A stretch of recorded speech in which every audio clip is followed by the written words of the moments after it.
Start करेंगे अपन लोग transport through plasma membrane. ठीक है बच्चों, एनसीईआरटी में देखते रहना है। एनसीईआरटी में दिया है, ये ज़्यादा नहीं दिया, थोड़ा कम ही दिया है, इसको अच्छे से समझना है। ठीक है, 3 टाइप का ट्रांसपोर्ट होता है। पैसिव ट्रांसपोर्ट होता है इसमें एक, और एक आपका एक्टिव ट्रांसपोर्ट होता है। ये तो 2 टाइप का हो गया, लेकिन जो पैसिव ट्रांसपोर्ट है इसके 2 टाइप होते हैं। पैसिव ट्रांसपोर्ट के 2 टाइप होते हैं, एक्टिव ट्रांसपोर्ट के कोई टाइप नहीं है। ठीक है, देखो अभी आपको इसके बारे में एक टेबल है इसकी, वो आपको समझाया जाएगा, तो ढंग से सुनना। बिल्कुल इम्पोर्टेंट टॉपिक है, इसमें बहुत सारी चीज़ समझोगे आप। तो क्या लिखा है वो समझो। पहले इधर डायग्राम देखो, इधर देखो पहले। ये कोई सेल है, ये क्या है? सेल। और इसमें न्यूक्लियस है, और ये क्या है? न्यूक्लियोलस। इसमें क्या भरा हुआ है? साइटोप्लाज्म। बोलो बराबर से, साइटोप्लाज्म। ये क्या है? बोलो, सेल मेम्ब्रेन या प्लाज्मा मेम्ब्रेन। समझ गए? तो टॉपिक का नाम क्या है? Transport through plasma membrane. चलिए, क्या लिखा है? One of the most important function of the plasma membrane.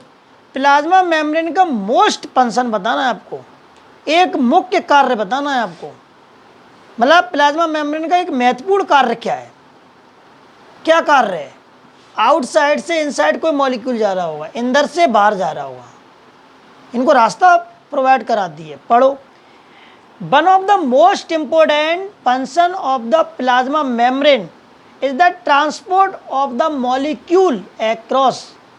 Molecule जानते हो? अणु। तो जो अणु होते हैं वो ट्रांसपोर्ट होते हैं प्लाज्मा मेम्ब्रेन से। ये प्लाज्मा मेम्ब्रेन का मेन फंक्शन है। The membrane is selectively permeable. ये जो मेम्ब्रेन होती है वो कैसी होती है? सिलेक्टिवली परमेबल, चयनित पारगम्य झिल्ली है ये। कैसी है? चयनित पारगम्य झिल्ली, सिलेक्टिवली परमेबल मेम्ब्रेन। आपको पढ़ाया जाएगा मेम्ब्रेन 4 टाइप की होती हैं। एक होती है परमेबल मेम्ब्रेन, पारगम्य झिल्ली। एक होती है इनपरमेबल मेम्ब्रेन, अपारगम्य झिल्ली। और एक होती है सेमी परमेबल मेम्ब्रेन, अर्धपारगम्य झिल्ली। और एक होती है सिलेक्टिवली परमेबल मेम्ब्रेन, चयनित पारगम्य झिल्ली। सुनो पहले, जैसे आप लोगों ने केमिस्ट्री में पढ़ा होगा सॉल्वेंट। सॉल्वेंट को हिंदी में कहते हैं विलायक। सॉल्वेंट की कभी भी बात होती है, इसका मतलब होता है वाटर। सुनो ध्यान से, सॉल्वेंट मतलब क्या होता है? वाटर। एक टर्म मिलेगा आपको सॉल्यूट, जिसे कहते हैं विलय। सॉल्यूट सॉल्वेंट में डिजॉल्व होते हैं, विलय विलायक में घुलता है। जैसे पानी है, एक गिलास में पानी है, तो पानी या सॉल्वेंट है, विलायक है। अगर आपने नमक है या शक्कर है, शुगर, उसमें डालते हैं पानी में, तो जो डाला है वो है सॉलिड, विलय, जो डिजॉल्व हो गया है।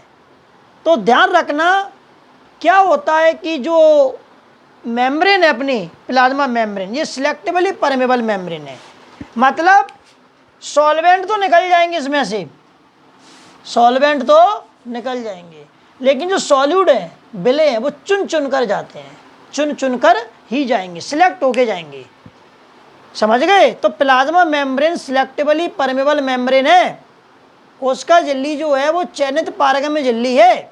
आगे पढ़ो, लिखा भी देखो, to some molecule present on either side of it. मतलब कुछ मॉलिक्यूल कोई जाने देती है, ये हर मॉलिक्यूल नहीं जा पाएगा इसमें से।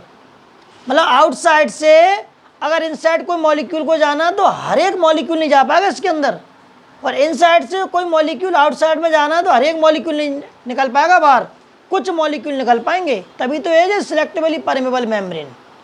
समझ गए?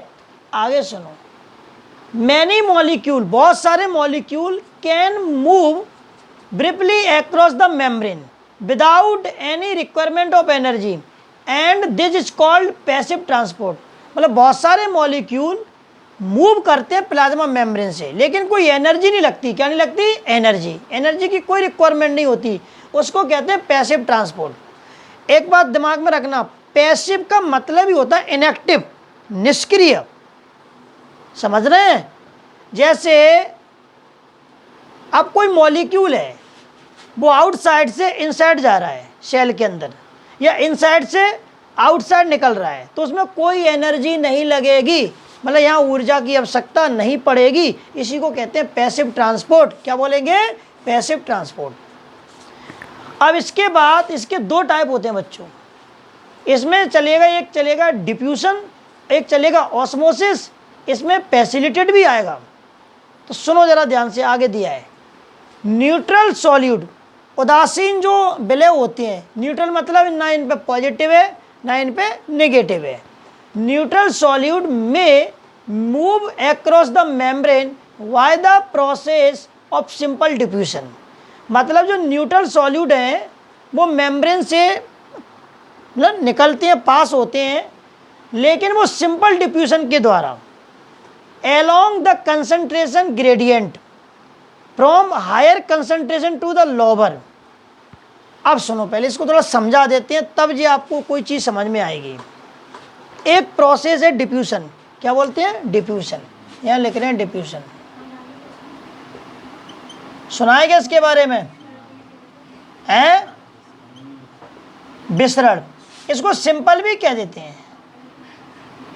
सुनो पहले, सिंपल डिफ्यूजन कहो, हिंदी में कहते हैं सरल विसरण।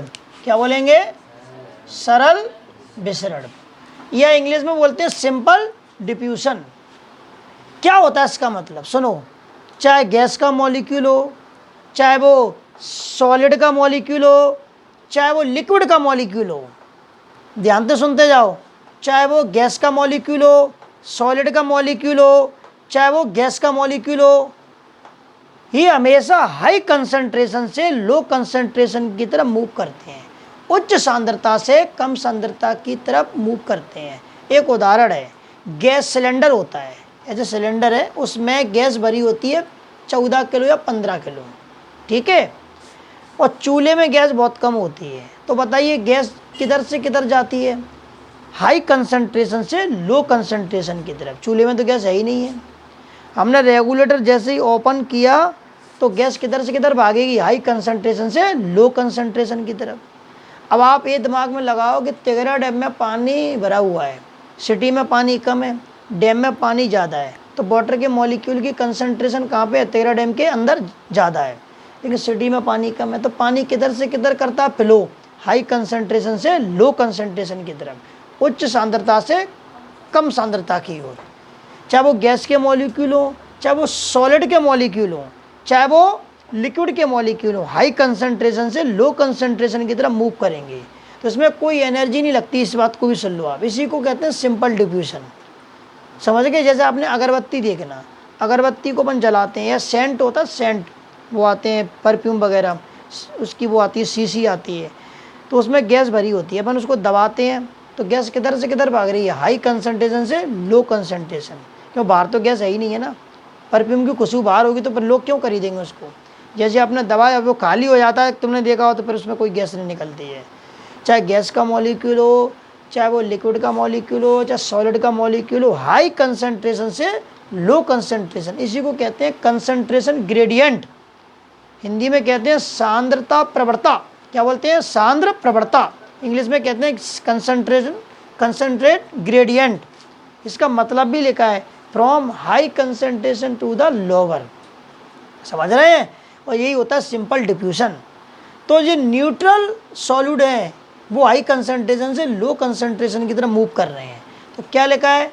लेकिन सुनो, अगर वाटर जाए, वाटर, ओनली वाटर, वाटर, पानी पानी, गैस नहीं बोला मैंने, और लिक्विड भी नहीं बोला मैंने, और ना मैंने आपसे कोई सॉलिड बोला, ओनली वाटर जाए, तो उसको ऑस्मोसिस बोलेंगे। क्या बोलेंगे? ऑस्मोसिस, परासरण। क्या बोलते हैं? परासरण। वैसे ऑस्मोसिस की डेफिनेशन अलग तरीके से है, समझ रहे हैं? इसमें क्या लिखा है? वाटर में also move across this membrane from high to lower concentration. Movement of water, water का जो मूवमेंट है एक तरह से है तो डिफ्यूजन ही, लेकिन ऑस्मोसिस कहलाता है। क्या कहलाता है? ऑस्मोसिस। सुनो पहले, गैस, सॉलिड और लिक्विड, अगर ये हाई कंसंट्रेशन से लो कंसंट्रेशन की तरफ जा रहे हैं तो ये सिंपल डिफ्यूजन है।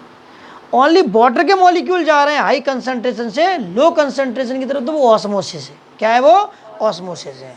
लेकिन फिर भी एनर्जी नहीं लगेगी। अब जैसे मान लो 13 डैम के गेट खोल दो आप, तो पानी अपने आप भागेगा, अपने आप भागेगा हाई कंसंट्रेशन से लो कंसंट्रेशन की तरफ। क्यों भागेगा? क्योंकि वहाँ पे कंसंट्रेशन ज़्यादा है वाटर के मॉलिक्यूल की, और पानी वहाँ भागता है जहाँ पे कंसंट्रेशन कम है। अभी मान लो कहीं भीड़ भाड़ हो जाए, मान लो 1-2 लाख जनता कहीं एक ऐसी जगह में आ जाए, तो वहाँ लोगों की ज़्यादा संख्या है, और जनता कहाँ भागेगी? जनता वहाँ भागेगी जहाँ पे जनता है ही नहीं है, आराम स्थान देखेगी वो। समझ रहे हैं? चलिए अब इसके बाद क्या लिखा है, आगे सुनो। एज द पोलर मॉलिक्यूल आ गए, अब ध्रुवीय अणु आ गए, can not pass through the non polar lipid by layer. कल मैंने बोला था आपसे कि जो फॉस्फोलिपिड का मॉलिक्यूल है उसकी टेल कैसी होती है? नॉन पोलर होती है। तो वो क्या कह रहा है? पोलर मॉलिक्यूल जो होते हैं, ध्रुवीय अणु होते हैं, वो non polar lipid by layer से गुजरते नहीं है। समझ गए? नफरत है। आगे देखो, दे रिक्वायर कैरी प्रोटीन। कौन सी प्रोटीन की आवश्यकता पड़ेगी यहाँ पे? कैरी मतलब वही चैनल प्रोटीन की आवश्यकता पड़ेगी of the membrane to facilitate, क्या बोलेंगे इसे? Facilitate their transport across the membrane. तो यहाँ पे कौन सा ट्रांसपोर्ट लग गया? फैसिलिटेट। मतलब यहाँ एनर्जी की रिक्वायरमेंट नहीं होगी, यहाँ एनर्जी की आवश्यकता नहीं पड़ेगी, यहाँ ओनली कैरियर प्रोटीन की आवश्यकता पड़ेगी, एक हेल्प की जरूरत पड़ेगी। जैसे मान लो कोई पोलर मॉलिक्यूल है, उसको सेल मेम्ब्रेन से निकलना है, तो सेल मेम्ब्रेन का जो non polar lipid by layer उसको गुजरने नहीं देता है, तो वो कहाँ से गुजर जाएगा? कैरियर प्रोटीन से, जिसे चैनल प्रोटीन कहते हैं। लेकिन फिर भी यहाँ पे एनर्जी की आवश्यकता नहीं पड़ेगी। अब इसके बाद चालू होगा कौन सा? Active transport. नाम से मालूम चल रहा है यहाँ तो एनर्जी की आवश्यकता पड़ेगी, और कैरियर प्रोटीन की भी आवश्यकता पड़ेगी यहाँ पर। लेकिन जो उल्टा चलेगा, जो लो कंसंट्रेशन से हाई कंसंट्रेशन की तरफ चलेगा। जैसे आपने कभी देखना साइकिल चलाना, अगर मान लो आप साइकिल चला रहे हैं, हवा ऐसे आ रही है और साइकिल आप ऐसे चला रहे हैं उल्टी तरफ से, समझ रहे हैं ना? तो आपको बहुत मेहनत करनी पड़ेगी, ताकत लगानी पड़ेगी। अपोजिट डायरेक्शन में हवा चलने लग जाए और आप ऐसे चल रहे हैं तो आपको बहुत एनर्जी लगेगी। पहली बात, पहाड़ पे से कभी नीचे उतरना, आप आराम से उतर जाओगे आप, या कोई रोड दनाते हुए चले जाओगे, यार ड्राम की तरह ढरकते चले जाओगे आप, ठीक है। लेकिन नीचे से ऊपर चढ़ना पर आपको पता पड़ जाएगा, एनर्जी भी लगेगी। समझ रहे हैं? एनर्जी भी लगेगी। और कैरियर कैसे? मतलब जीना, वो आपकी हेल्प भी कर रहे हैं। तो यहाँ पे एनर्जी भी लगेगी, कैरियर प्रोटीन भी लगेगी, लेकिन लो कंसंट्रेशन से हाई कंसंट्रेशन की तरफ चलेगा। मतलब यहाँ पे कंसंट्रेशन ग्रेडियंट के अगेंस्ट हो रहा है, विपरीत हो रहा है ये काम। पढ़ो, ये फ्यू आयन, कुछ आयन या molecule transport across the membrane against their concentration, लगा दो concentration gradient from lower to the higher concentration, मतलब निम्न कम सांद्रता से अधिक सांद्रता की ओर।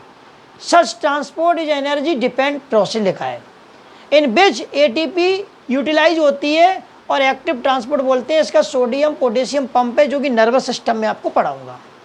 सोडियम पोटेशियम पंप है। बस अब मैं आपको एक बार अपने तरीके से बता देता हूँ। सुनो, पहले दो प्रकार का ट्रांसपोर्ट होता है, बोलो पैसिव ट्रांसपोर्ट और एक होता है एक्टिव ट्रांसपोर्ट। पैसिव ट्रांसपोर्ट के भी दो टाइप होते हैं, बोलो सिंपल डिफ्यूजन, और एक होता है फैसिलिटेट, मतलब फैसिलिटेट ट्रांसपोर्ट होता है। सिंपल डिफ्यूजन में क्या होता है, जो न्यूट्रल वो होते हैं सॉल्यूड, वो हाई कंसंट्रेशन से लो कंसंट्रेशन की तरफ मूव करते हैं। सुनो क्या बोला मैंने, सिंपल डिफ्यूजन में क्या था, हाई कंसंट्रेशन से लो कंसंट्रेशन की तरफ मूव कर रहे हैं, गैस के, सॉलिड के और लिक्विड के। मतलब वो कंसंट्रेशन ग्रेडियंट के अकॉर्डिंग होता है। लेकिन अगर कोई पोलर मॉलिक्यूल है, उसको मतलब सेल मेम्ब्रेन जाने नहीं देती है, क्योंकि उसके अंदर नॉन पोलर लिपिड बाइलेयर होती है। फिर क्या होगा, उसके लिए कैरियर प्रोटीन की आवश्यकता पड़ती है, लेकिन एनर्जी की आवश्यकता फिर भी नहीं पड़ेगी, वो भी कंसंट्रेशन ग्रेडियंट के अकॉर्डिंग होगा। दिमाग में रखना, उसे बोलेंगे फैसिलिटेट ट्रांसपोर्ट। लेकिन एक्टिव ट्रांसपोर्ट उल्टा है पूरा के पूरा, जो लो से हाई होगा, एनर्जी की रिक्वायरमेंट भी होगी, प्रोटीन की आवश्यकता ही पड़ती है इसके अंदर। तो समझ रहे हैं, सोडियम पोटेशियम पंप इसका एग्जाम्पल है। डायग्राम में भी आप देख सकते हैं, जैसे देखो इसमें ऊपर क्या लिखा है, ऊपर देखो जरा, मॉलिक्यूल टू बी ट्रांसपोर्ट। एक डायग्राम के माध्यम से समझो, देखो ऊपर क्या लिखा है, मॉलिक्यूल टू बी ट्रांसपोर्ट। यहाँ मॉलिक्यूल है, 3 गोला गोला बनाए जे। देखो यहाँ से पहले किसको पढ़ रहे हैं, जो लिपिड बाई लेयर है। ये डायग्राम जो दिख रहा है देखो, जो लिपिड की बाई लेयर है, आसान तरीके से निकल के सिंपल डिफ्यूजन है। क्या है ये? Simple diffusion. ठीक है भैया। इसके बाद आ जाओ, ये मॉलिक्यूल है देखो, अब इसको निकलना है, लेकिन मॉलिक्यूल कैसा है? पोलर है। अब इसको निकलना है तो ये क्या है कि जो non polar lipid by layer उसको गुजरने नहीं देती है, तो ये क्या है? कैरियर प्रोटीन लिखा है देखो, चैनल प्रोटीन। आसान तरीके से निकल गया, लिखा है चैनल मीडिएटेड डिफ्यूजन हो रहा है, तभी तो लिखा है देखो यहाँ पर क्या लिखा है जी? पैसिव ट्रांसपोर्ट फैसिलिटेड डिफ्यूजन भी कहते हैं। अब सुनो पहले, इसके बाद इधर देखो, अब ये क्या लिखा है? ये भी कैरियर प्रोटीन है, आसान तरीके से निकल गया, कैरियर मीडिएट डिफ्यूजन, तभी तो उसको दोनों को मिला के बोल दिया है। अब इसमें अब एक्टिव ट्रांसपोर्ट उल्टा हो रहा है देखो, है तो कैरियर प्रोटीन लेकिन नीचे से ऊपर जा रहा है। क्या जा रहा है? नीचे से ऊपर जा रहा है, एनर्जी भी लग रही है, तो ये कौन सा ट्रांसपोर्ट हो गया? बोलो बराबर जे एक्टिव ट्रांसपोर्ट। कौन सा हो गया जे? एक्टिव ट्रांसपोर्ट हो गया। तो अपन को ये समझना है, प्लाज्मा मेम्ब्रेन एक तो लिविंग मेम्ब्रेन है और सिलेक्टिवली परमेबल मेम्ब्रेन है, हर एक मॉलिक्यूल को जाने नहीं देती है। ये 2 टाइप का ट्रांसपोर्ट होता है, एक्टिव और पैसिव। पैसिव में एनर्जी नहीं लगती है और एक्टिव में एनर्जी लगती है। बस ये अपन को पढ़ना है। इसके बाद अपन को ये स्टार्ट करना है एंडोसाइटोसिस बुल्क ट्रांसपोर्ट। क्या पढ़ेंगे? Bulk transport. ये भी सरल है, सुनो पहले। Endocytosis bulk transport. एंडो का मतलब अंदर। टाइम 5 मिनट बची है, सुनो पहले, 5 मिनट में खत्म हो जाएगा। एंडोसाइटोसिस, एंडो का मतलब ही होता है अंदर। सुनो पहले इसको, बुल्क ट्रांसपोर्ट। इसके 2 टाइप होते हैं, पिनोसाइटोसिस सेल ड्रिंकिंग, या बोलेंगे पैगोसाइटोसिस सेल ईटिंग। एक बार में सीख जाओगे अगर आपने दिमाग लगा लिया तो। एंडोसाइटोसिस मतलब अंदर की तरफ काम होगा। तो क्या लिखा है? पिनो, पिनो मतलब पानी, लिक्विड। तो क्या लिखा है? इंजेक्शन ऑफ लिक्विड मटेरियल, मतलब लिक्विड मटेरियल को ग्रहण कर रहे हैं, मतलब प्लाज्मा मेम्ब्रेन को लिक्विड मटेरियल को ग्रहण कर रही है, तो उसको बोलेंगे पिनोसाइटोसिस।